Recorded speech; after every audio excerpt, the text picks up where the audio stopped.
خودلمسی طبیعی کودکان، تأکید میکنم رفتار خودلمسی کودکان، مواجهه با صحنه‌های نامناسب مثل فیلم پورن و دیدن رابطه جنسی والدین توسط بچه‌ها باعث بلوغ زودرس نمی شود.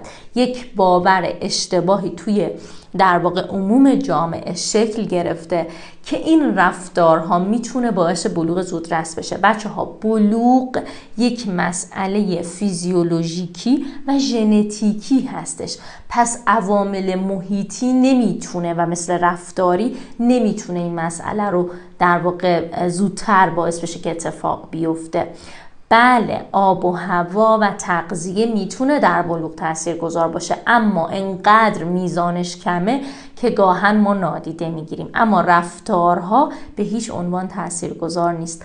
ازتون خواهش میکنم این نگرانی رو از خودتون دور کنید و بدونید که اگر بچه‌ای مواجه شد با این صحنه‌ها یا اگر دیدید که بچه‌ای داره خودلمسی میکنه، این باعث اون نمیشه.